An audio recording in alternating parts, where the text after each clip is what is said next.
के इस press meet पे ISO जयपाल रेड्डी साहब, उमाकांत पाटिल साहब, मंच पे उपस्थित सभी लोगों को, अभी हमारे साथ परसों ज्वाइन हो गए सो हमारे भास्कर जी और हमारे प्रेस मीडिया को, सभी लोगों को बहुत बहुत नमस्कार। पिछले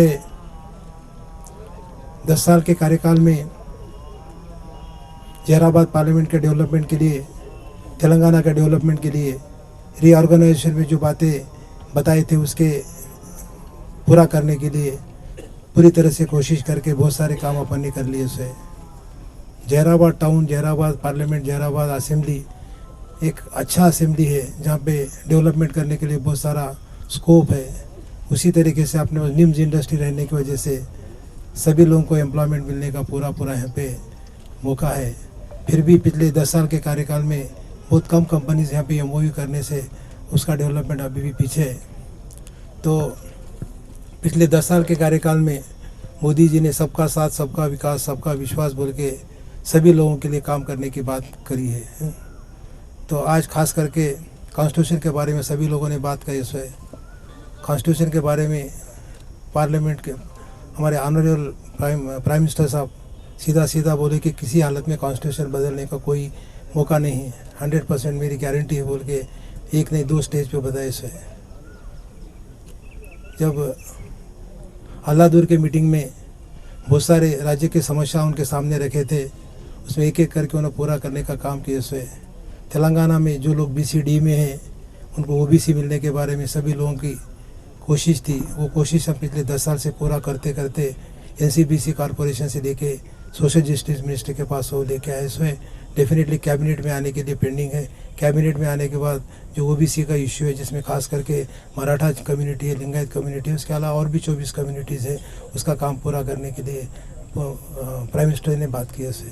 उसके साथ साथ ही मादिगा कम्युनिटी, दलित वर्गीकरण का जो विषय ABCD का वर्गीकरण करने का, उसके बारे में भी खास करके प्राइम मिनिस्टर जी ने पटनचेरू के स्टेज पे पटनचेरू के में से बात करते वक्त उसमें पूरे भरोसे के साथ ये मेरी गारंटी है, मोदी जी की गारंटी है बोल के उसको पूरा विश्वास दिलाने का काम किया। इससे हमारे क्षेत्र में ट्राइबल लोग भी ज़्यादा रहते हैं। ट्राइबल लोगों की रिजर्वेशन की समस्या हो या सेवालाल जयंती की समस्या, उसके ऊपर भी उन्होंने अपनी अच्छा प्रतिक्रिया दे के उनको सपोर्ट करने का काम किया। उससे आने वाले मैनिफेस्टो में हमेशा SC, ST, BC, OBC, minority, below poverty line, महिला, इसके लिए काम करने का उन्होंने काम किया। उससे खास करके जिस देश में महिला खुश रहते वो देश अच्छा रहता, इसलिए महिला के लिए उन्होंने खास करके अच्छे जो फ्लैगशिप प्रोग्राम लेके आके काम करने का काम किया। उससे जिसमें उज्ज्वल गैस योजना हो, बेटी पढ़ाओ बेटी बचाओ हो, या तो फिर 33% रिजर्वेशन हो, 3 तलाक हो।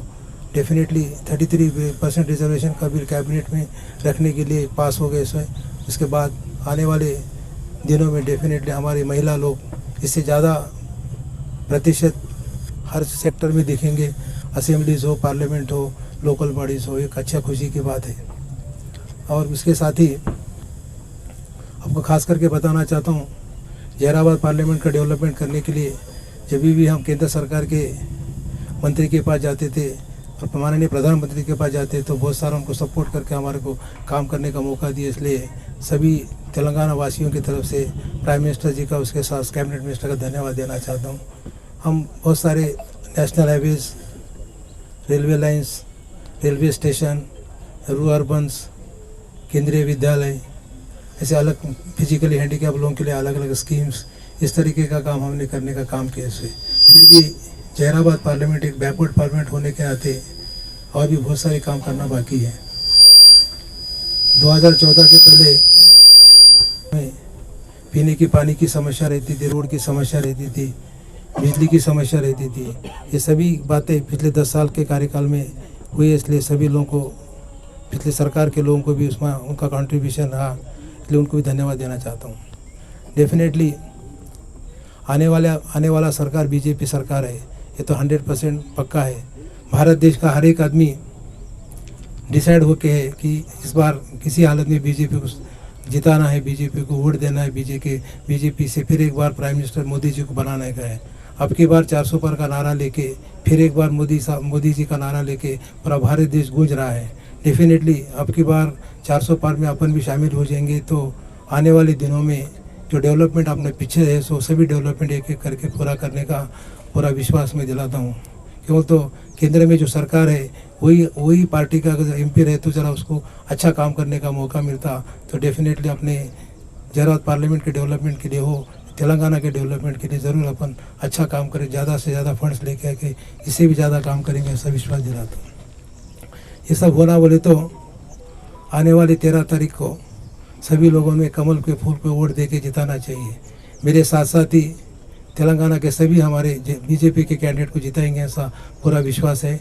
डेफिनेटली हर एक आदमी BJP सरकार आना और फूल को वोट देना बोल के डिसाइड है। इसलिए मैं समझता हूँ जो सोचते हैं उससे अच्छा ज़्यादा सीट पे हम जीत हासिल करेंगे और सभी लोगों को एक अच्छा सरप्राइज़ देंगे ऐसा पूरा भरोसा है।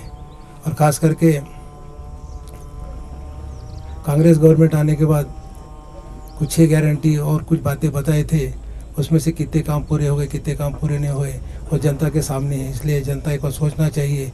2014 के पहले कांग्रेस पूरा ग्राम पंचायत से लेके दिल्ली तक, गली से लेके दिल्ली तक वही सरकार थी। जब भी कुछ काम नहीं कर सके तो दिल्ली में तो उनकी सरकार ने, इसलिए वो काम कैसा पूरा करेंगे इसके ऊपर एक सभी लोगों ने सोचने की ज़रूरत है।